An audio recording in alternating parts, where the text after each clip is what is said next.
Hey, Earth got here, and it's time to talk about this pure insanity episode that we have here with Capella stealing the show, like the voice acting, her mannerism, the absolutely vile things she does, like insanity. Just to sum it up a bit, we probably got one of the best episodes in general here, and I don't know how can you even fix this situation, what's happening here. I have no idea. Things just keep getting worse and worse for everybody. Then we have Capella, all of the other archbishops being here. Damn, mind-blowing episodes that we're getting one after the other with rezero. And we also need to talk about the break episodes towards the end, so make sure you stick out towards the end of the video. But anyway, let's get into this episode. A lot of things to talk about and see what happened. Now, it picks up from last week with Regulus and Emilia asking her, "Are you a virgin?" And I just want to punch this guy so much.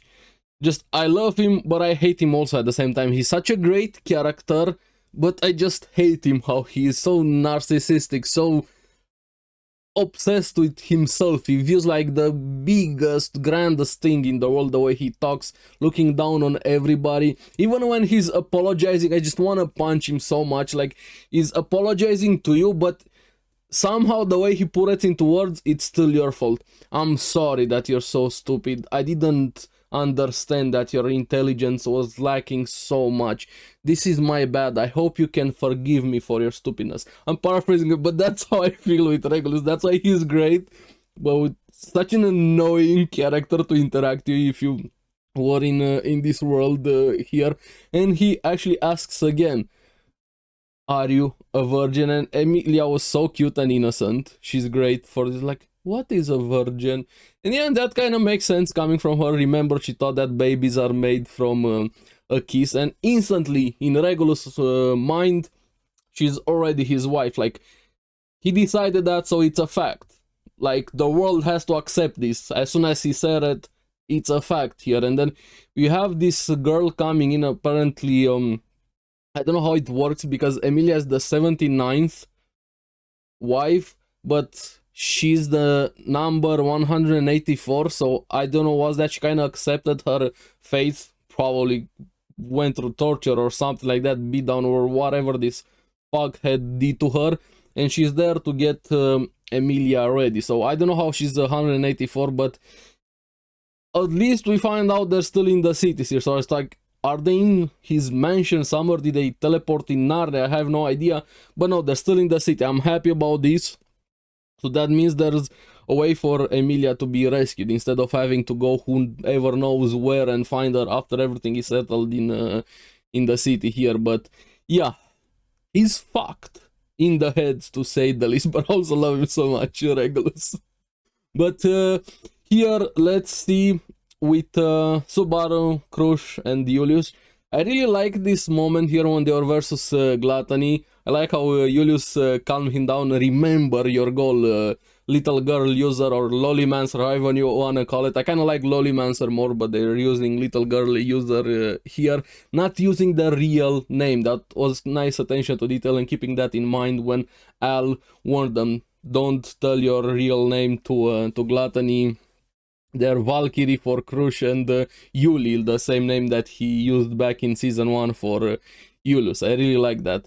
So Julius acts as a decoy for Gluttony, and Subaru and Kush go inside for Capella. And here is where the episode goes dark, to say the least, because they even get duped really hard. They try to rescue this girl that is a hostage from the dragon. They do, and Kush was like, this is going all too well. Like, Kush was just doing a lot of damage to Capella, but doesn't regen. I was expecting, why isn't the dragon regening? What's happening? Is she just playing dead to fool them here? And then Subaru goes into this room, and this room is fucked, to say the least. Like, I don't know if you guys ever watched those creepy movies back in the day with killer bees attacking and insects. I hate insects in general.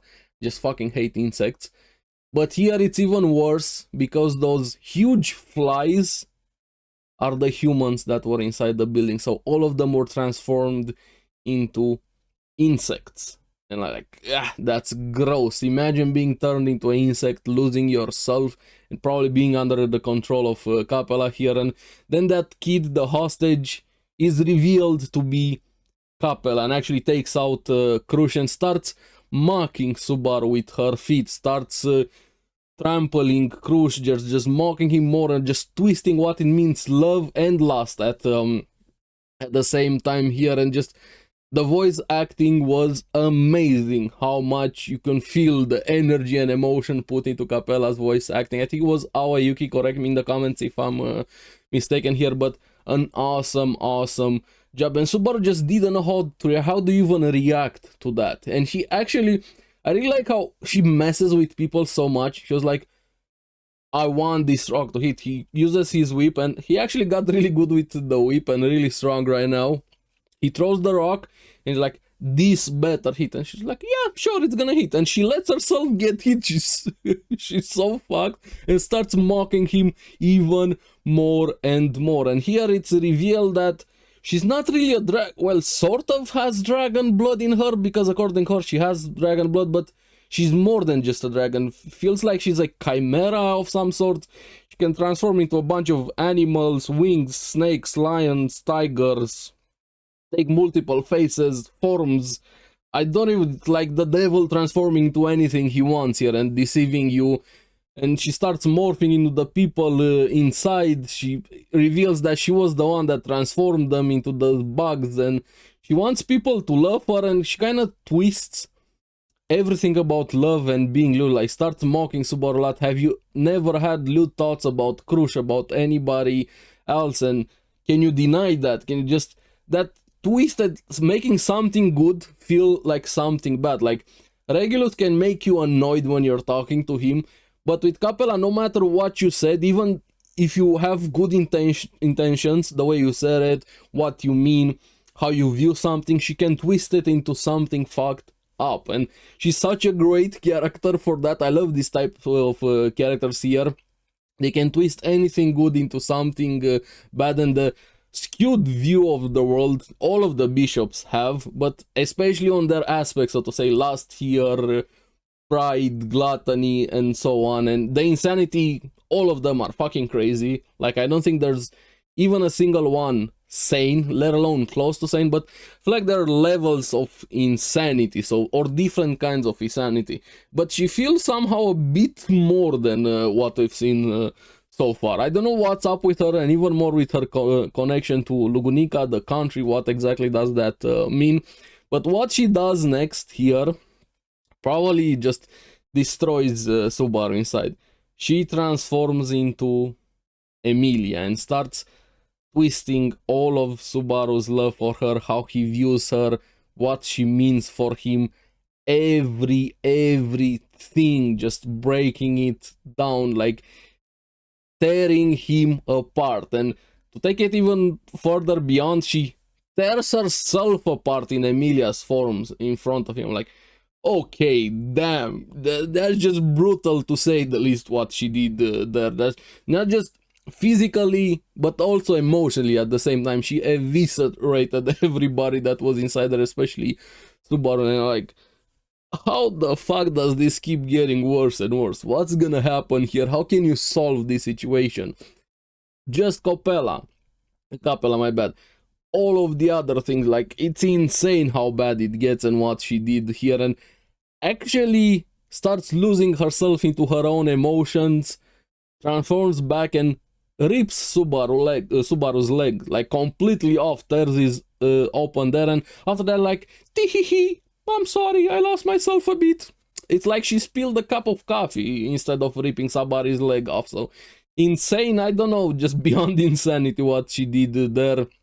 And starts giving Kush her blood to transform her into whatever abomination here, and also to Subaru. And this is where she even says again, like, she has dragon blood, but I feel like there's a lot more to this than just dragon blood. And speaking of dragon, the previous dragon that Kush beat inside kind of helps them. The dragon gets up here, and I have a feeling it might be the father, the military guy that was with Garth's mother. I don't know if it's him, but he felt like he was helping them there. Meanwhile, everybody outside, William, Ricardo, Garth, were fighting still against those cultists there. And here we even have, we're gonna get back a bit to the dragon, but I'm really curious about him. Hopefully it's revealed who it is who got transformed into that dragon. And Kiritaka, I have to give him a lot of credit. I thought he was just gonna be your typical bureaucrat asshole, but what he did when he was with Anastasia, they even revealed that they can't even contact the council anymore, so they probably got killed or kidnapped or whatever. But then they get interrupted by Sirius blasting in, and he went for the protection. He actually protected Anastasia, so major props for him there. But Hetaro and Tivei, the brothers of Mimi, show up, even though they were wounded for everything that happened. And Felix revealed that he used the forbidden technique to allow them to do that, but also to heal Subaru's leg. So Felix did quite a lot of work, to say the least. So they have Sirius to deal with right now. Here Kiritaka uses his guards and himself to buy time, to give time to Anastasia and trust everything to her. So Kiritaka, you have my respect here. I don't think he's gonna survive. I would like that, but I'm very worried about him here and Anastasia's going.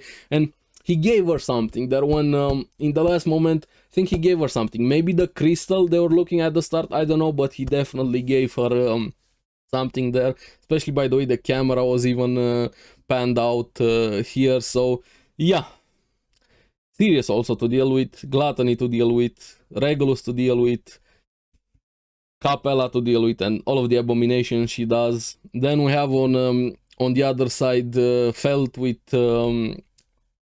Heinkel and Reinhardt. Thankfully, Best Boy comes to the rescue, actually distracts Heinkel with his bug.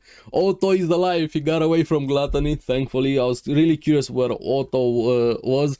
He always has the best timing to come into the rescue, even in season 2 and everything that he did there. And thank God they take out Heinkel. I really like how Fel just smashes a bottle of drink or whatever the bottle was over his head. Just get it done with, get him out of here. Felt was great there, and he tells to Reinhardt, go full out and help Subaru and everybody here. And I really like that. Reinhardt probably gonna get back on the field here.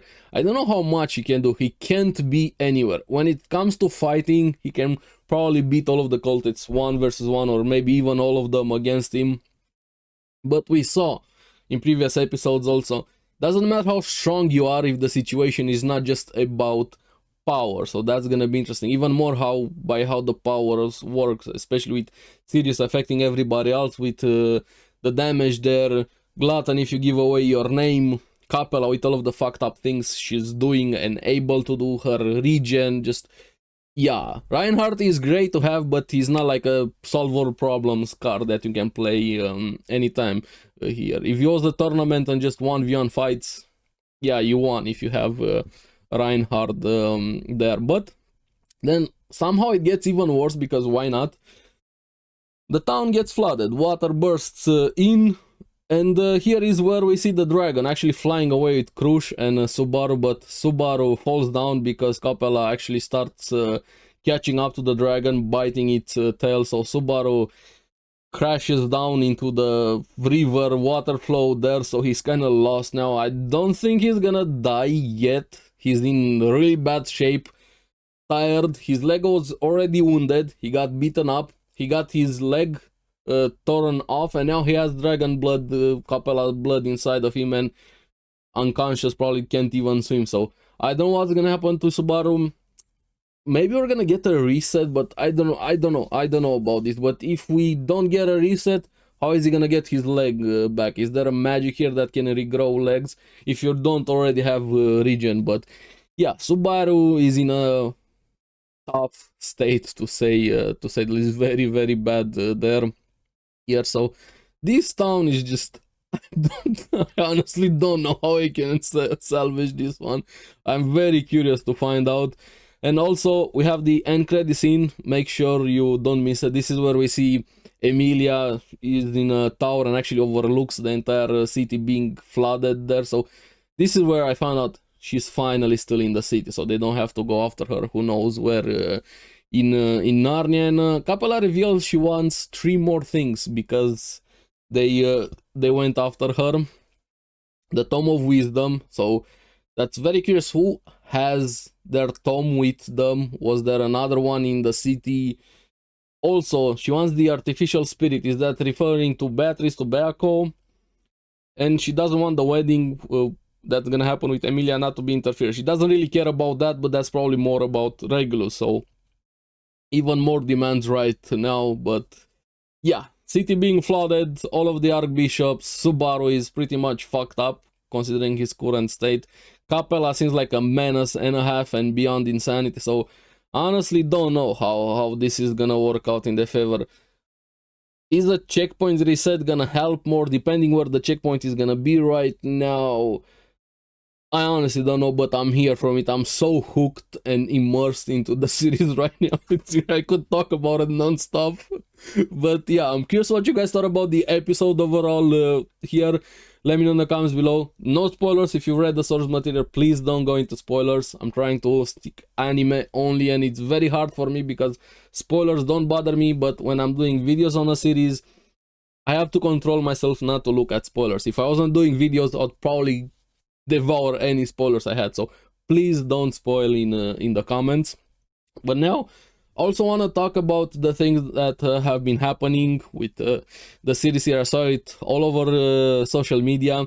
The break episode had this important thing that apparently should have been in season 1 also, but now it's only used in the break episode and everybody's losing their mind that it should be part of the main series, which I agree with, but I'm also really curious if they're gonna show it later in the main series now, or yes, the break episodes are canon. I usually don't really watch them unless something major happens with them. I always forget about them, but I'm curious here, so I'm not gonna talk about that. Spoiler, well, just watch the break episode and then come back here. So warning, spoiler about that. It's not about the light novels.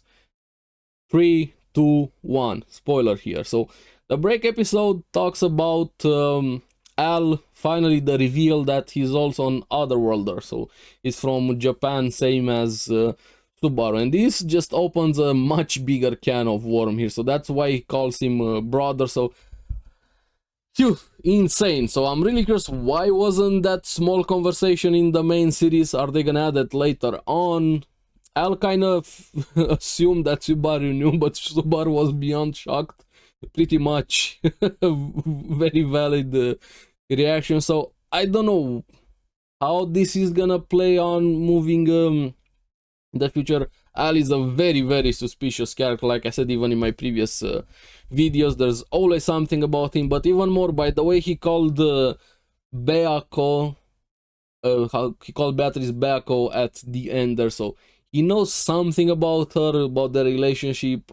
I have no idea. He's been here 19 years, if I remember correctly, in this world. So Al is one of the biggest mystery in the world. And if I remember, even the author said that Al plays a major part in the overarching story with rezero. So yeah, I'm very inclined to be on the side these should have been in the main series. But I'm also curious how they're gonna handle it moving forward when this comes into play even more. So let me down in the comments below what you think about this one, where it should have been. Again, don't go into spoilers as much as you want to, and even I want to, but I'm trying to control it here. So yeah, spoilers done here. But let me know in the comments below what you guys thought about the episode. What do you think about these break reveals that we have here, and your thoughts on Capella, and can you fix her or can she ruin you?